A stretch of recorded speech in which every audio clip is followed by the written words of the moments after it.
so when we met last time, I knew you did a lot of assessments. You answered a lot of questions about yourself. You took the career inventory exam and also the value strengths inventory.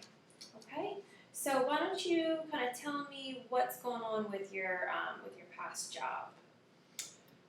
Well, I was an executive secretary to the president and had no idea they were getting ready to sell the business.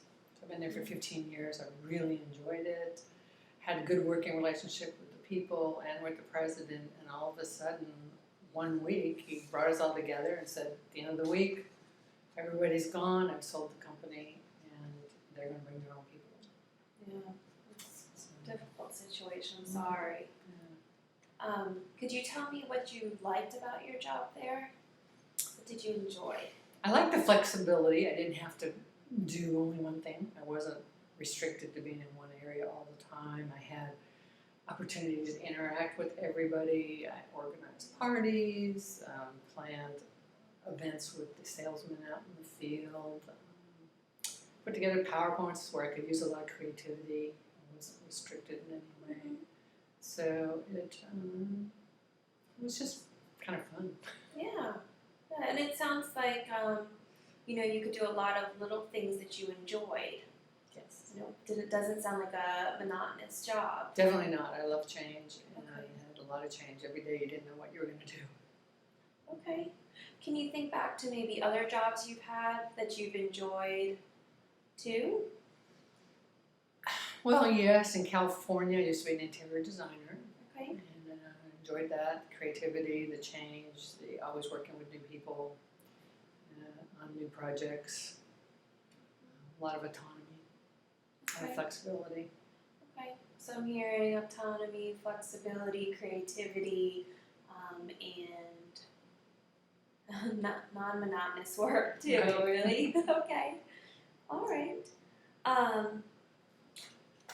What about, have you had any volunteer work that you've done? Yes, matter of fact, after my kids are all gone, I was kind of missing that connection to young people. So I did volunteer at my church to work with the teens, and I really enjoyed working with them. The teens, okay. What did you like about working with teenagers? Oh, again, it's change. It's always different. You never know what's going to come up. Some sought you out as a mentor. They can identify with you rather than their parents because they're just going through that stage where parents don't want to attach to them. And they have great ideas. They're not restricted by a box. They think outside of the box because they haven't had so much experience that they get put into a box. So they think big. Exactly, okay. And they're energizing. Very good. Something I wanted to go back to that just kind of thought about now. How did you get into interior design? Well, I kind of fell into that.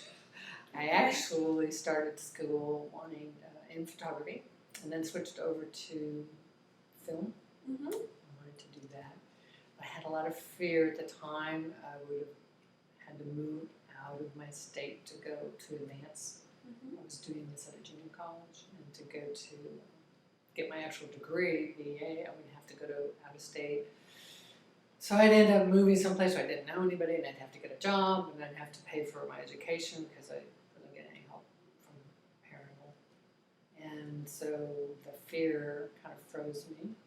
And I had an uncle who was in the furniture business, and he kept asking me, "What are you going to do? And my designers make a lot of money. Do you want to do design? You could have a job here."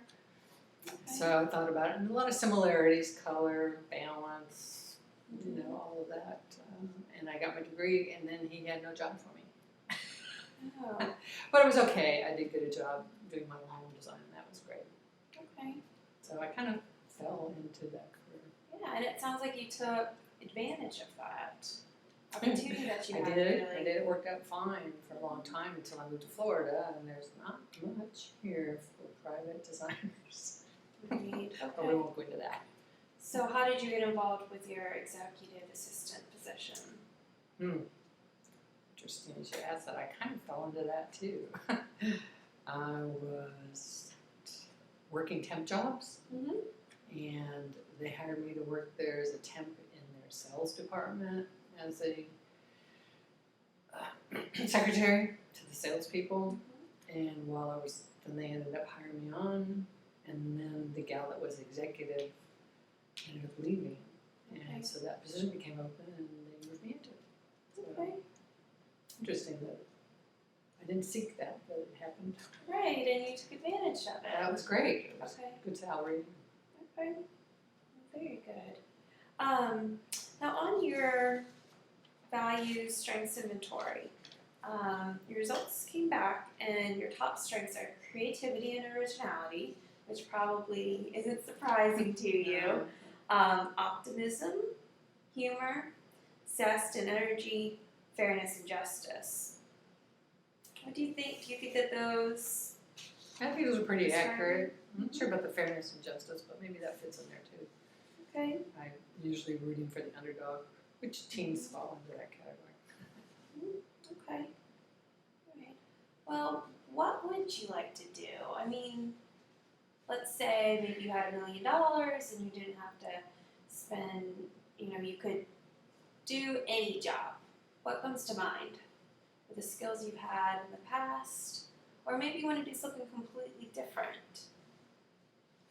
It's total fantasy, right? Fantasy world. It's your world. Well, I've always been drawn to theater. Okay. Acting in some form. Okay. Do you have experience acting in the past? Nope, don't have any experience at No. all. Okay. I do have experience with Toastmasters, Oh, okay. speaking.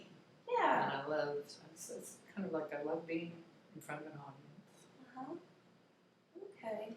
Like being in front of people. Mhm. Okay. What else do you like about it?